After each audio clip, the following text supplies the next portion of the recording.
We are not.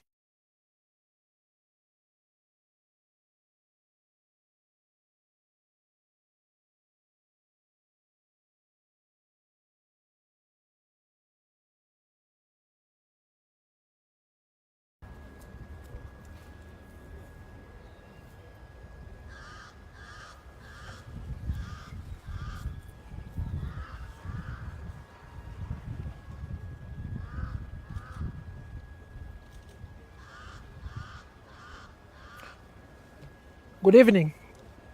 We have taken a position insofar as the intended recruitment of the successor to Chief Justice David Maraga is concerned. I will read the statement insofar as the matter is concerned.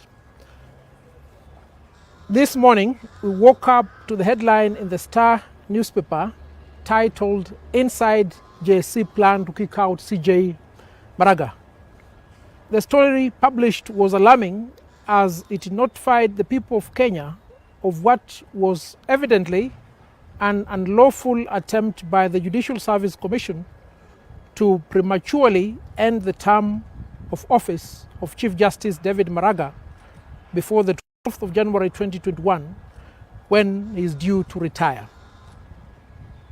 The story has now been given credence by a statement dated the 16th of October 2020, released by the Society's male member representative to the Judicial Service Commission, Commissioner Macharia Njeru. In the statement, Macharia Njeru confirms that indeed a decision has been taken by some commissioners of the Commission to commence the recruitment of the Chief Justice before the 12th of January 2021. It is claimed by Macharia Njeru to this decision are the Chief Justice, the Deputy Chief Justice, and the representative of the Court of Appeal to the Commission, Court of Appeal Judge Mohamed Wasame. Macharia Njeru imputes lack of accountability and transparency on the part of the Chief Justice and, by extension, the Deputy Chief Justice and Justice Wasame in the handling of this matter. We stand here today to clarify that Macharia Njeru and Mercy Deche were elected by to represent its interest in the Judicial Service Commission.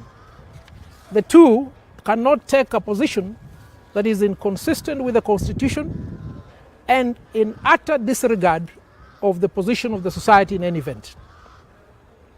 To that end, it must be understood that the society is mandated by Section 4 of the Law Society of Kenya Act to uphold the Constitution and advance the rule of law and the administration of justice. What then is the position in law insofar as the recruitment of the Chief Justice is concerned? The appointment of the Chief Justice and the Deputy Chief Justice is regulated by Section 30 of the Judicial Service Act. Section 3 of the first schedule of the Act requires that the recruitment of the Chief Justice and the Deputy Chief Justice be commenced only after a vacancy occurs in the two offices. Indeed, this is what happened when retired Chief Justice Willie Mutunga was replaced. We are aware of attempts to amend the law with the selfish and myopic intention of targeting Justices David Maraga and Philomena Mwilu, who appear to have been shackled with the highest blame for the 1st September 2017 decision annulling the election of President Uhuru Kenyatta. The society lodges to imagine that its representatives of the Commission have been roped into this nefarious illegal enterprise intended to subvert the Constitution of Kenya and interfere with the independence of the judiciary. The position taken by the society's two representatives of the Commission, as disclosed in the statement by Macharia Njeru, is manifestly unlawful and unconstitutional. It cannot be explained why the two commissioners are determined to pursue a course whose result will be to imperil and dent the credibility of the Commission on this matter. It is not lost to the society that certain individuals in government are not happy in the manner in which the Chief Justice has stood firm in the defense of the rule of law and constitutionalism in Kenya. 4 instances suffice to exemplify the distinction in the performance of duties of the Chief Justice, hence the reason for his unpopularity to those who consider the Constitution of Kenya as an inconvenience to them. First is the decision made on the 1st of September 2017 by the Supreme Court invalidating the disputed election of His Excellency President Uhuru Kenyatta.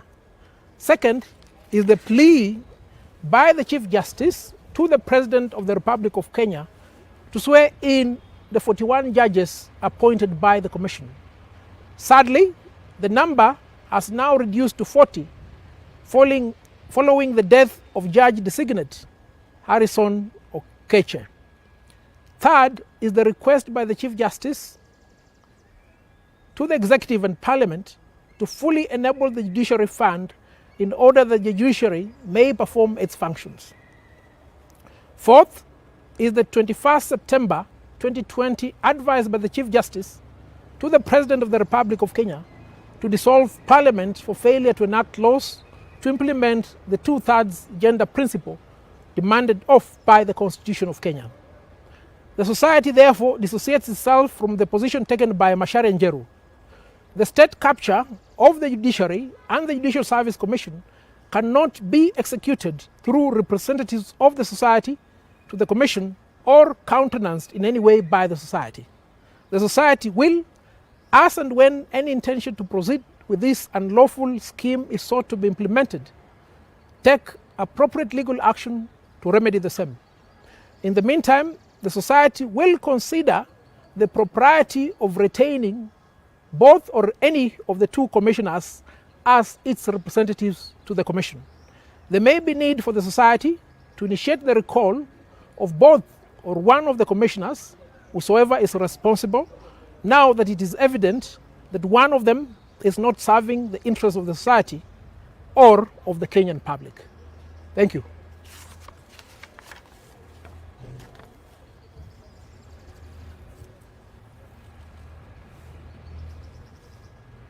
Any questions?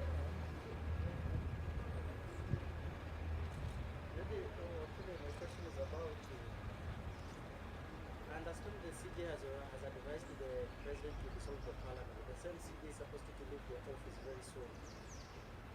With the absence of the CJ Maraga, do you feel the country will actually plunge into a constitutional crisis?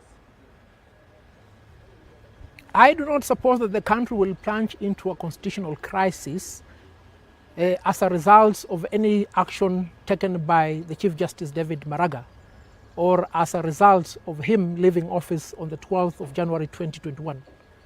The country is, however, likely to plunge into constitutional chaos if the Judicial Service Commission, which appears to have been captured substantially by the state, continues with this action which is not founded upon the law or the Constitution. The fact that the Chief Justice has advised the President of the Republic of Kenya to dissolve Parliament has nothing to do whatsoever with his impending retirement, because it was not within his contemplation that he will have to make the decision a few months before his retirement. It must be understood that if there is any failure, and there is indeed a failure, the failure was on the part of Parliament, and the President of the Republic of Kenya ought not to let this failure prevail longer than is necessary. Do you feel the system is maybe trying to use all the possible avenues to bring out a Maraga successor who will be maybe favorable to the system or the lipstick? It's quite evident that Chief Justice David Maraga has been unpopular, and I've enumerated about 4 instances that demonstrate the reason as to why he is unpopular. And bearing in mind recent developments following his advisory to the President to dissolve Parliament, there may be credibility in the perception popularly held that there are those who may want to have a compliant Chief Justice as soon as David Maraga leaves office on the 12th of January 2021.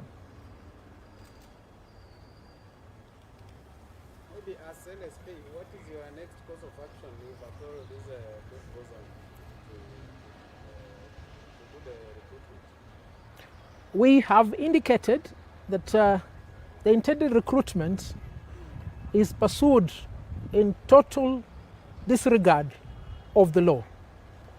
And what we will do as the Law Society of Kenya, should that decision be sought to be implemented, will be to move to court and challenge it, as we have done time without number on similar decisions by state organs.